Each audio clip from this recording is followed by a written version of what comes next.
I so appreciate what you're doing. And this is something that you just said really made me have this thought. Like, we've always been big proponents that there has to be an inside and an outside strategy that has to be working simultaneously. One of the biggest impediments are when the people on the inside criticize the people on the outside and vice versa. And I don't mean legitimate criticism, but I mean getting in each other's way and not realizing that everybody has something they can bring to the table. It might not be the exact way you would do it, right? And what you're doing is you're in both worlds. You're actually you're taking the people from the movement and bringing that into the political sphere, which is really cool. It's like you're combining those two things. It's like I don't even know. It's like a cross-pollination. Well, it's cross-pollination, but it's really cool because what you're doing is bringing those two things together.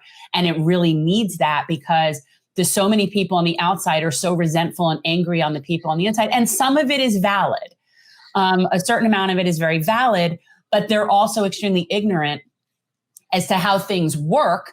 And it's very easy to be like a Monday morning quarterback in a lot of cases. I mean, I think that some of the criticism is valid and some of it is just unproductive, right?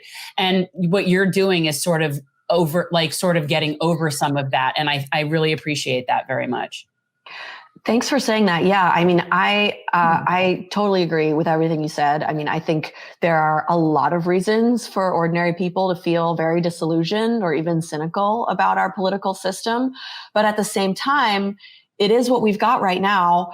And, even around the question of voting, which, the film is really about so much more than voting. It's about getting involved at so many different levels and movements. But sometimes I have this, people are asking about, does it even make a difference? Does my vote even count? And it absolutely does. Like, you can vote strategically and also organize for the things you really, really believe in at a higher level, even if the person you're voting for isn't perfect. But the thing that is really exciting about the projects we've been working on is seeing when there is actual, like, really strong alignment between the movements on the outside and the people on the inside.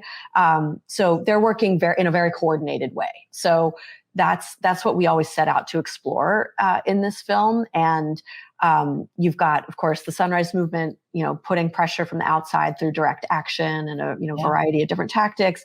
You've got Ocasio-Cortez and the Squad working on the inside through this strategy within the Progressive Caucus, not to get too wonky about it, but they're trying to push the Congressional Progressive Caucus, which itself is, bigger than them, but they're trying to push that to take further stands to do, to push for certain things in the political deal making with respect to the rest of the House and the party leadership and the president and the Senate and all of those, those big players. So the CPC actually played a huge role in the past couple of years with that, which, because the Justice Democrats are able to elect this group of people that's really strong, they don't take any corporate funding, and they are really strong on a lot of these issues. They can push the CPC to take those stronger stands a lot of times. So then, we're following also, we've got, so I look at it as like Sunrise is outside, AOC is inside. Yeah. Rihanna Gunn Wright is trying to get the ideas from the outside into the inside. And Justice Dems is trying to get the people from the outside to the inside. And I just saw a message from Zaina Day. Hey, Zaina. Yeah. We're speaking with Rachel Lears, filmmaker, director of Knock Down the House, and recently To the End. I really like your friend Alexandra Rojas. And one of the things in particular I liked was the fact that she was able to sit through a CNN interview, very similar to our friend Nina Turner, sit next to Hillary Rosen and allow her to basically cut her up at the knees and just be like, just take it, just let it be.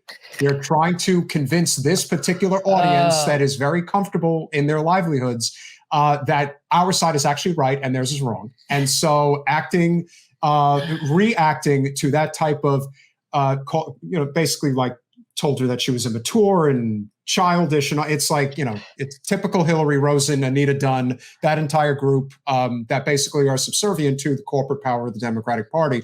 And so the fact that she was able to handle that the way that she was, I think really says a lot. And there is something to be said for recognizing that a lot of the early stages of the movement have to involve being willing to just take a whole bunch of body blows from people that are going to do everything in their power to stop this change from happening. Like you pointed out in the documentary, ExxonMobil will spend hundreds of millions of dollars on TV advertising alone to convince you that what they're doing is actually helping the environment and not killing it. Oh my God. Yeah. And I just have to point out about that clip where Alexandra Rojas is on CNN. It was one of her first appearances on CNN. The anchor actually introduces her as from junior Democrats. She actually says junior Democrats. Don't think for a second that wasn't done deliberately. Oh my God. It's just one of those little details that I don't think everyone catches. But yeah, it's so belittling. And we really wanted to show as well and really explore directly the role of the media in preventing preventing the climate action that the scientists say is necessary and that we know we need to address this crisis. And, not just on climate, it's all of these issues that are interconnected, all of the crises of, our economic inequality, racial inequality, just everything. The power structures that stand in the way of progress include the mainstream media. And so, you can really see that in the film through Rojas's experiences with CNN. And we also try to show it through, various archival montages. But I think it's really about shifting the horizon of possibility, right? So when the media they don't cover climate enough. That is a huge problem in and of itself. And when they do, they don't make the connections between climate disasters, the politics that they're only covering in terms of horse races, and they're not covering the stakes of it. They rarely cover the activism. They never talk about theories of change. They never talk about, what are some ways that things have actually changed in big ways in the future? What are some ways that they could be changing now? What are the things that people have to do to get involved to change things? Like those are just not topics that are covered, So I think it's understandable. That's a huge part of the reason why people do feel disillusioned and feel like their voice doesn't make a difference and that there isn't any way that anything can change. So that makes it all the more important. I mean, for us, it's a big part of why we make documentaries, independent documentaries, long form documentaries that you can really get into an issue over a period of time, really get into it with details and nuance that you can't get to in in the 24-hour news cycle or on social media.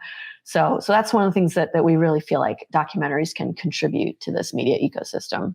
Speaking with Rachel Lears, director of To the End, I can tell you definitely had a lot of B-roll footage at one of the key points of the documentary, which is with, I don't want to say her name wrong, Rihanna Gunn Wright, when she initially was doing that, I guess what you would call sort of a powwow with all different elements of the climate movement and hearing a whole bunch of different opinions, regarding what is it going to take in order for us to really come to the middle.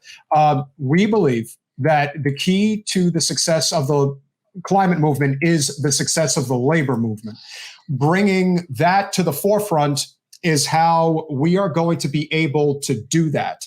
If anyone thinks that the only way we're going to do this is by having these divided coalitions that's going to focus on this element and that element, we believe labor is the great equalizer. It's how you bring the most amount of people together.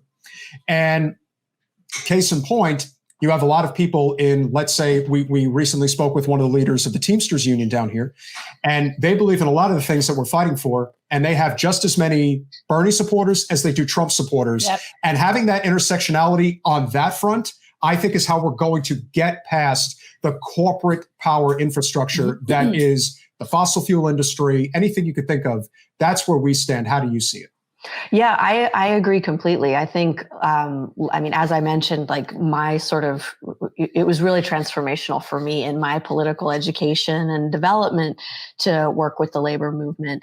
Even though my films have not focused on that per se, for the last couple of years, I think everyone we're working with is very much on board with that, the central importance of labor in these conversations. And, as Paula Jean Swearingen used to always say, when we were making Knock Down the House, and I know she would continue to say it, that it's a completely false choice. The idea that you have to choose between jobs and the environment is a completely false choice that is being sold to people.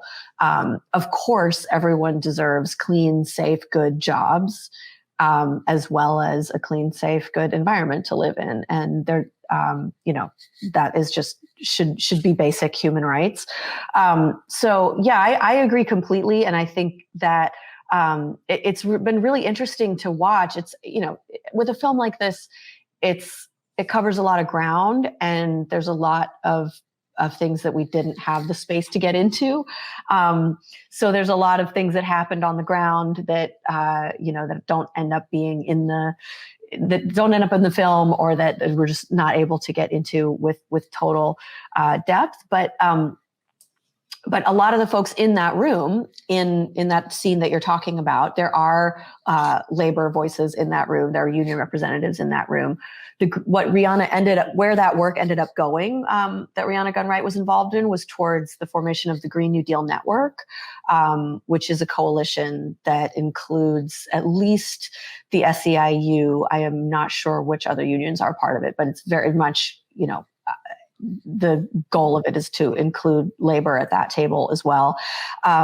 When you see Alexandra Rojas campaigning for Justice Democrats candidate Jessica Cisneros in Texas, the AFL-CIO of Texas was behind that campaign, as well as other JD candidates in Texas, because I spoke to someone on the ground, and she was saying, we know this transition is coming. We want to have a seat at the table, right? So the whole vision of the Green New Deal has always been centrally about jobs and justice.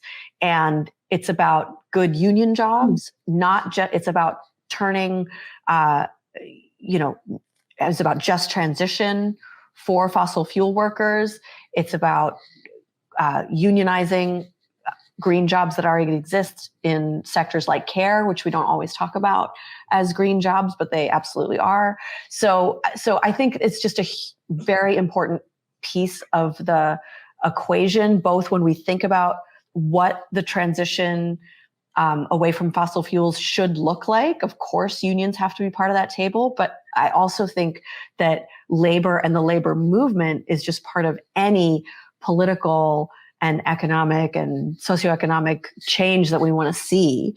It just has to be that type of organizing is a huge part of how ordinary people can, achieve collective power, and that translates, into wins at the level of the workplace, but it can also translate into building power for policy as well. Thanks for watching.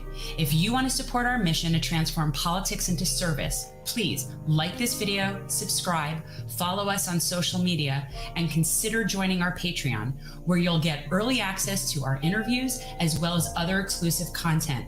Links are in the description. Peace out.